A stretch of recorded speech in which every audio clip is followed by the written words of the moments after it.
Hi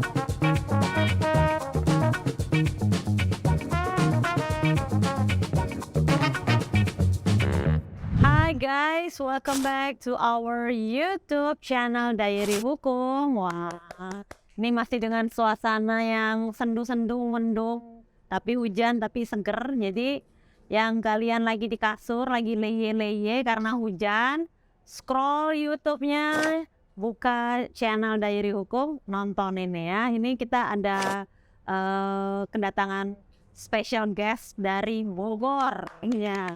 Ya, Apa kabar Bapak Dokter? alhamdulillah sehat. Wah, ini keren banget nih Pak. Beliau nih dosen tapi gayanya milenial banget ini. Ikut mahasiswa. Mahasiswa ya Pak ya. Awet muda. Biar awet muda ya, karena ketemunya masih. Mahasiswa berganti tiap tahun.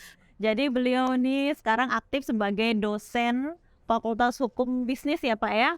Dosen Fakultas Hukum di Universitas Pakuan untuk mengajar mata kuliah hukum bisnis. Oh, hukum bisnis. Contohnya mata kuliah hukum perlindungan konsumen, mata kuliah hukum perusahaan, dan mata kuliah hukum kepailitan dan dagang. Apa kabar Pak? Alhamdulillah sehat. Pagi-pagi nih nggak ada aktivitas lain, bersedia hadir di Diary Hukum. Kita terima kasih banyak loh Pak. Siap, sama-sama Ya. untuk memberikan pencerahan kepada masyarakat lah, terutama kepada mahasiswa dan masyarakat terkait dengan tema yang akan kita bahas kali ini. Iya, jadi kita nih kedatangan Bapak Dr. Agus Satori ini, kita ceritanya mau ngobrol-ngobrol tentang Bapak kemarin kita ngomongin ini yuk, financial teknologi. Pernah dengar nggak guys? Financial teknologi. Tapi kalau financial teknologi kurang gitu awam untuk didengar. Kalau pinjol pasti sering banget dengar namanya pinjol ya Pak. Kita akan ngobrolin itu ya Pak ya. Actually sih guys, sebenarnya di podcast kita sebelumnya juga sudah ngomongin pinjol.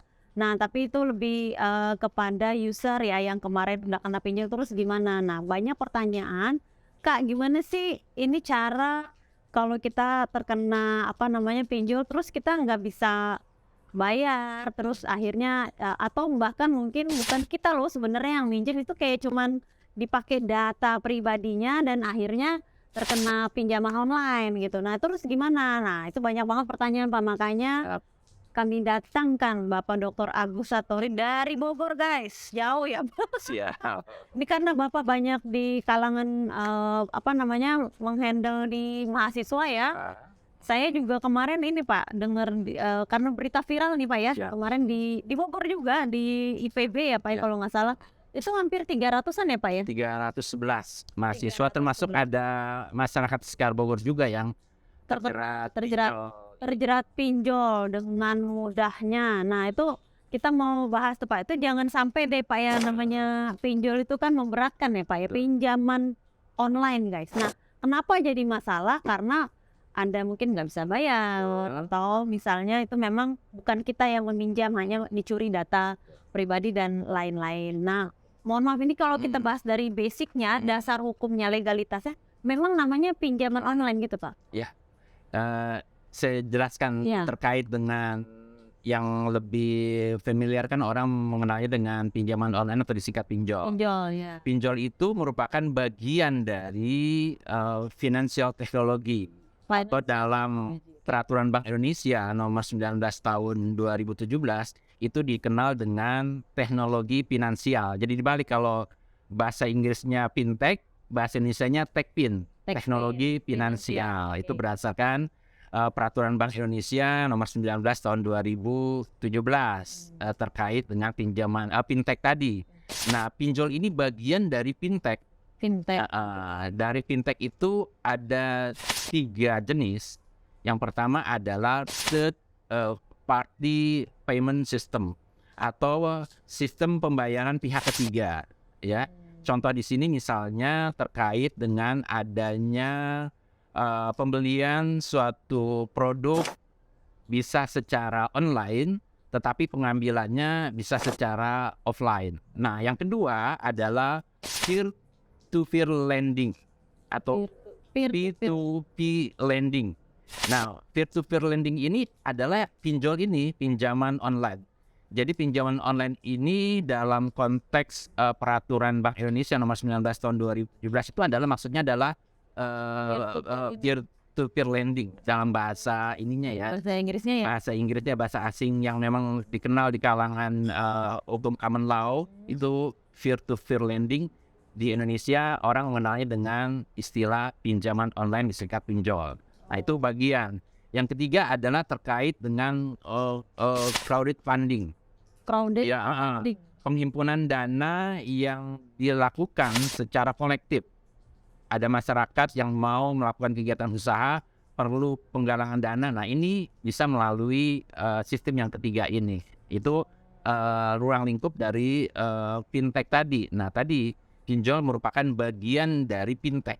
Jadi pinjaman online ini secara langsung memang sudah diakui oleh undang-undang. Ya, Bolehkan, betul. Pak ya. Ada dasar hukumnya saya sebutkan terkait pinjol ini kan tadi pinjam meminjam yang dilakukan dengan media elektronik. Ya. Kalau secara konvensional kan ya biasanya antara peminjam atau debitur dengan pihak yang menyediakan dana itu kreditur kan biasanya melalui secara konvensional, misalnya lembaga keuangan, misalnya bank atau lembaga keuangan lainnya. Nah ini dengan kecanggihan teknologi dimungkinkan orang yang melakukan pinjam meminjam ini bisa melalui sarana elektronik, yaitu dengan pinjol. Yaitu ada dasar-dasar hukum yang memang memayungi kegiatan pinjol di Indonesia. Yang pertama karena ini terkait dengan masyarakat, ya penghimpunan dana masyarakat, kemudian juga penyelenggara pinjol juga menyalurkan dananya ke masyarakat, perlu ada perlindungan terhadap konsumen, khususnya adalah konsumen pinjaman online. Oleh karena itu diatur dalam Undang-Undang Nomor 8 Tahun 99 tentang Perlindungan Konsumen. Nah terkait dengan medianya melalui elektronik, maka tidak lepas kita juga harus mengacu pada Undang-Undang Nomor 11 Tahun 2008 dan perubahannya Nomor 19 Tahun 2016 tentang informasi dan transaksi elektronik. Karena tadi transaksi pinjol ini dilakukan secara elektronik. Nah itu perlu di situ kalau ada pihak-pihak yang dirugikan di Undang-Undang ITE ini bisa melakukan suatu gugatan dan laporan dan sebagainya kalau ada unsur pidananya. Dan kemudian terkait dengan dalam kasus pinjol ini kan, bagi pihak-pihak yang tidak tahu menau terkait dengan pinjol, kok tiba-tiba diteror, ada SMS, intimidasi dan sebagainya, padahal yang bersangkutan itu tidak merasa minjam. Ternyata itu data dari oknum peminjam ini, HP-nya tuh data-datanya diretas supaya tadi peminjam tadi supaya membayar, akhirnya menyampaikan ke beberapa nomor yang ada dalam HP tersebut supaya diingatkan, tolong bayar, ingatan segala macam. Nah, kita sebagai orang yang tidak meminjam kok dilibatkan. Nah, ini berarti ada penggunaan data pribadi yang tidak sesuai. Nah, sekarang sudah ada aturannya, yaitu Undang-Undang Nomor 27 Tahun 2022 tentang pelindungan data pribadi. Nah, ada sanksi-sanksi bagi pihak-pihak yang tadi menggunakan data pribadi tanpa seizin si pemilik data tersebut. Tapi agak susah juga menelusurinya ya Pak. Kasusnya itu lebih seperti ini. Kita disuruh ambil uang, katanya salah transfer. Begitu uang itu udah nyampe di rekening kita, misalnya 10 juta gitu ya. Bu, tolong nanti transfer balik ke saya. Memang ada Pak uangnya, 10 juta. Masuk ke rekening kita. Nah ternyata itu uang dari lembaga yang menyediakan pinjaman online. Berarti katanya data kita dicuri untuk pinjol. Nah maksud saya kok mekanisme pinjol ini memang mudah Pak secara elektronik ya. Karena elektronik kan sekarang teknologi berkembang, semuanya makin mudah. Tapi resikonya juga jadi semakin tinggi ya Pak. Karena bagaimana dia bisa mengetahui nomor rekening kita, mungkin random ya, acak. Terus dengan data pribadi kita mengiyakan si pinjaman tersebut. Apakah dengan mudahnya mekanisme pinjol itu hanya dengan Anda selesai masuk ke rekening, Anda dianggap sudah memenuhi syarat. Nah sekarang ini dengan begitu mudahnya tidak ada jaminan, itu berarti bisa gitu ya Pak? Mekanismenya itu hanya foto taruh KTP memang di undang-undang, di peraturannya memang seperti itu atau gimana itu Pak? Ya, terkait dengan maraknya pinjaman online dewasa ini, peraturan sudah, regulasinya terkait dengan itu sudah ada. Tetapi dalam implementasi dari peraturan tersebut kadang-kadang antara law in book dengan law in action itu berbeda. Tadi masyarakat banyak yang dirugikan terkait, tadi ada kasus yang sudah disampaikan oleh Ibu Febri sebagai host, bahwa kok di rekening kita memang dana masuk 10 juta. Ya, padahal memang tidak ada informasi terkait dengan kita ada pemasukan terkait dengan rekening kita. Nah, tiba-tiba kita diinformasikan bahwa dana yang masuk itu salah transfer. Nah, ini merupakan oknum yang menyalahgunakan data pribadi dari kita, ya. Mungkin data pribadi terkait dengan identitas, terkait dengan rekening. Nah, itu bisa bocor digunakan untuk hal-hal yang di luar ketentuan peraturan perundang-undangan. Nah, dengan demikian, karena tadi maraknya penggunaan data pribadi secara melawan hukum, maka Indonesia perlu melahirkan atau membentuk suatu tadi undang-undang tentang pelindungan data pribadi. Dan alhamdulillah di tahun 2022 kemarin sudah terbit tadi Undang-Undang 27 tahun 2022 tentang pelindungan. Bukan perlindungan, sekarang bahasa bakunya pelindungan data pribadi. Betul. Itu bisa dikatakan nggak Pak, yang curi-curi data itu pinjol yang ilegal gitu misalnya Pak? Kan kita ada juga sih memang pinjol yang benar-benar yang legal itu. Yang legal itu kan benar ya Pak ya datanya. Nah, kalau yang mencuri-mencuri data itu mungkin nggak itu yang ilegal Pak? Iya, kebanyakan pencurian data itu dilakukan oleh pinjol yang ilegal. Karena tadi ciri-ciri pinjol ilegal itu tadi tidak terdaftar di OJK. Oh, berarti yang legal sudah pasti sudah terdaftar. Oleh karena itu masyarakat yang memang karena butuh dana secara instan, itu memang ada wadahnya yaitu pinjol. Tapi harus waspada melihat track record dari pinjol yang menawarkan dana tersebut dengan membuka website OJK. Dicek lagi. Cek apakah benar terdaftar di OJK atau tidak. Kalau terdaftar berarti itu memang legal. Kalau kita minjam itu kan nggak mungkin kita mengembalikan sama ya? Iya, tentu ada selisih. Iya kan, ada selisih karena disitulah untungnya yang meminjamkan gitu kan. Nah, kalau di bank, lagi-lagi kita perbandingannya ke bank, suku bunganya itu kita tahu Kak. Nah, sekarang banyak kayak pay later itu termasuk financial technology juga ya. Betul. Pay later ataupun pinjol-pinjol ini apakah di dalam peraturan itu, di aturan-aturan dasar itu juga ditentukan bunganya berapa atau memang diserahkan kepada si lembaganya sendiri gitu, pinjol itu sendiri Pak, atau gimana Pak? Ya, ketentuan terkait dengan penyelenggara pinjol legal itu juga ada ketentuan untuk penentuan bunganya. Ya, tentu tadi kalau di bank kan ada rate-nya ya. Maksimal 1 tahun itu sekarang antara 7 sampai 9% lah, atau bahkan sekarang bisa 6 sampai 9% lah, tergantung pada banknya itu juga ya. Kemudian terkait dengan pinjol juga itu kan kadang-kadang menerapkan bahwa sistem bunganya itu per hari, yang sekian 00 sekian persen. Tapi kalau terus terakumulasi itu akan besar juga ya. Akan besar. Minjamnya 10 juta akhirnya karena tadi adanya keterlambatan denda dan sebagainya bisa sampai 2 kali lipat, bahkan lebih dari 3 kali lipat. Jadi 30 juta atau bahkan lebih dari 30 juta pengembalian yang wajib dilakukan oleh si konsumen sebagai debitor tadi. Jadi memang untuk bunganya sendiri sebenarnya belum diatur secara ini belum, tapi ada untuk yang legal itu memang ada batasannya. Tidak boleh lebih dari dalam setahun ini dari 15%. Gede juga ya. Iya. Ya tadi karena kemudahan untuk mendapatkan dana, ya akhirnya mau tidak mau dengan ada risikonya suku bunga yang dirasa tinggi dibanding dengan bank, akhirnya tergiur masyarakat untuk melakukan pinjaman secara online. Perlindungan hukumnya tuh terhadap konsumen ya gimana sih Pak? Ya, jadi masyarakat yang notabene adalah konsumen perlu diedukasi terkait dengan perlindungan konsumen. Padahal masyarakat sebagai konsumen itu punya hak-hak untuk dilindungi. Tentu dalam Undang-Undang Nomor 8 Tahun 99 tentang perlindungan konsumen itu ada hak-hak konsumen yang perlu dilindungi.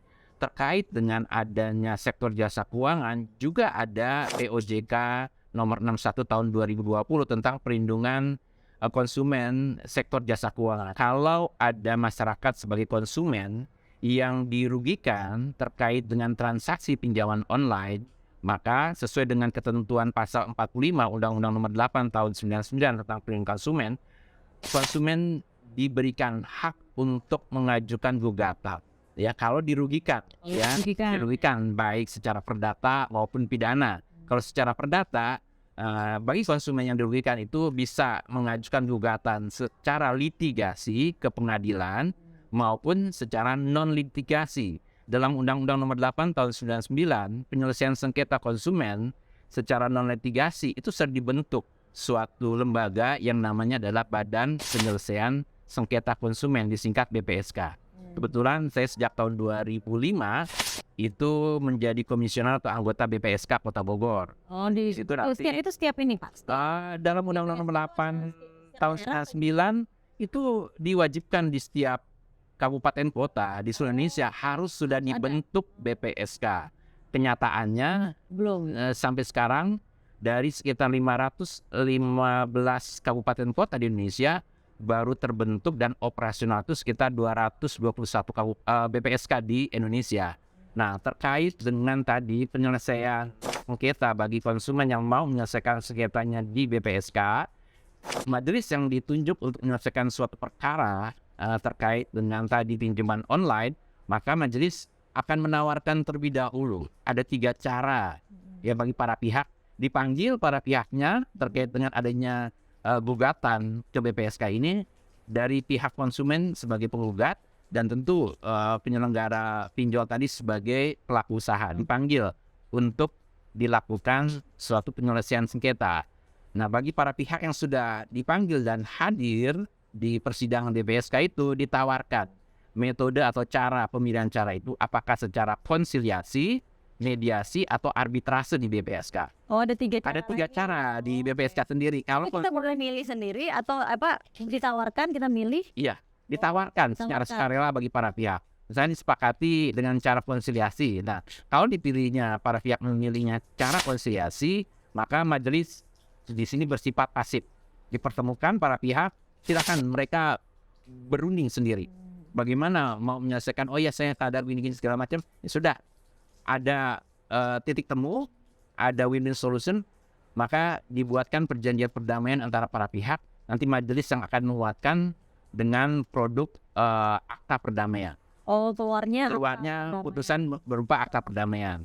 Kalau cara mediasi, para pihak dipertemukan hadir. Nah, majelis secara aktif memberikan masukan, memberikan edukasi kepada para pihak, sehingga dengan adanya keaktifan dari majelis itu, para pihak sadar tentang hak dan kewajibannya.